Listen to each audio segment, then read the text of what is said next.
Saudara-saudaraku terkasih, selamat pagi. Salam jumpa lagi dalam Sabda Siap Saji, Rabu 21 Mei 2025, hari biasa pekan kelima Paskah. Mari kita berdoa dalam nama Bapa, Putra, dan Roh Kudus. Amin. Allah Bapa pencipta dan pemelihara hidup, Engkau telah melepaskan kami dari kegelapan. Arahkanlah hati kami kepadamu, agar kami selalu tinggal dalam terang kebenaran-Mu. Dengan pengantaran Tuhan kami Yesus Kristus Putra-Mu yang hidup dan berkuasa bersama Dikau dalam persatuan Roh Kudus Allah sepanjang segala masa. Amin. Tuhan bersamamu dan bersama rohmu. Inilah Injil Yesus Kristus menurut Yohanes. Dimuliakanlah Tuhan. Dalam malam perpisahannya, Yesus berkata kepada murid-muridnya, Akulah pokok anggur yang benar dan Bapakulah pengusahanya. Setiap ranting padaku yang tidak berbuah dipotongnya, dan setiap ranting yang berbuah dibersihkannya, supaya berbuah lebih banyak.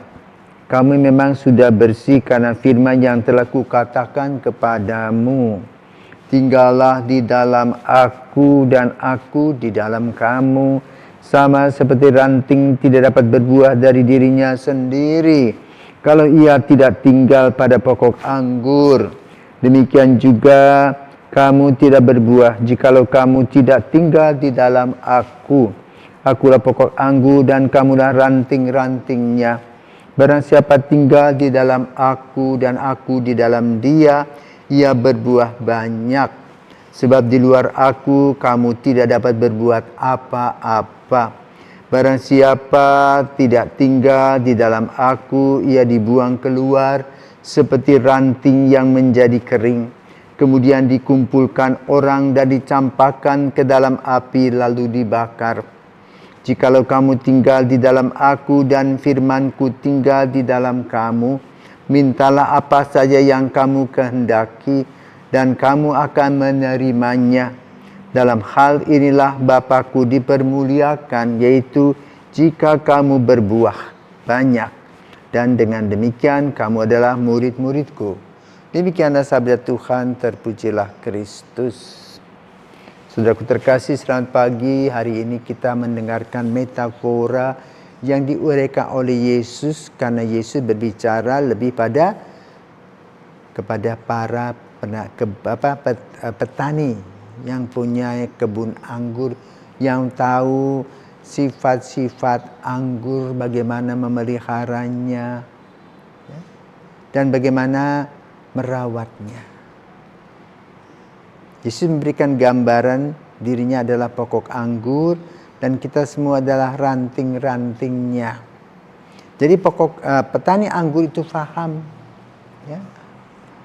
Kalau pohon anggur itu dia akan terus merambat, berdaun.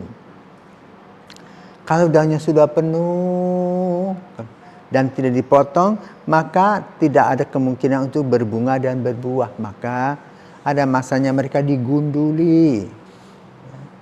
Dengan maksud apa? Supaya makanan-makanan yang dimakan daun itu pindah ke bunga dan buah.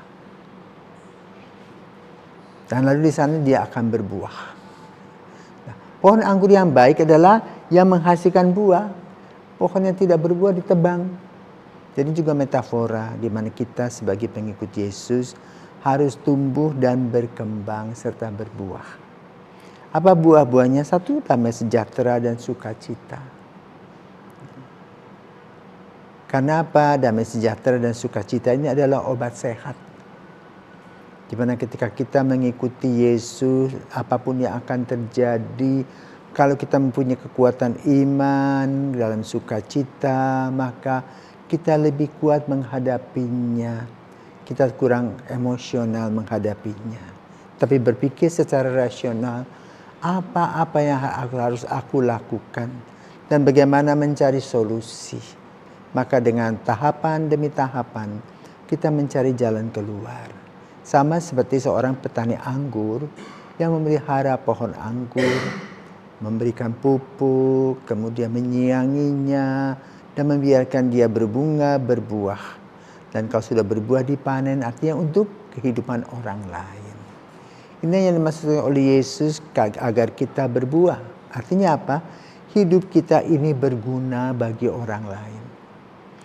Hidup kita bukan hanya untuk diri kita sendiri, tetapi juga untuk banyak orang.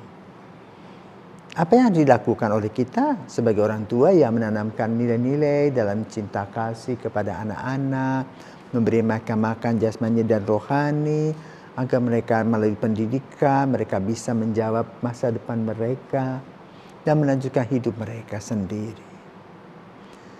Sebagai seorang guru, ya siap diri mengajar, walaupun begitu sekarang dengan adanya AI banyak tantangan, tetapi dengan hati yang betul-betul tulus menghantar anak-anak itu agar menjadi orang yang berguna. Dan sebagai pastor, suster, maka juga harus memberikan contoh teladan, bukan hanya omong-omong, tetapi juga dengan keteladanan sebagaimana yang dilakukan oleh Yesus. Maka mari kita bersama-sama menjadi sebuah pokok anggur, menjadi batang anggur, beranting anggur yang berpokok pada Yesus. Sehingga dengan kehidupan di dalam Yesus, hidup kita ini betul-betul berdaya guna, berdaya pikat, dan berguna.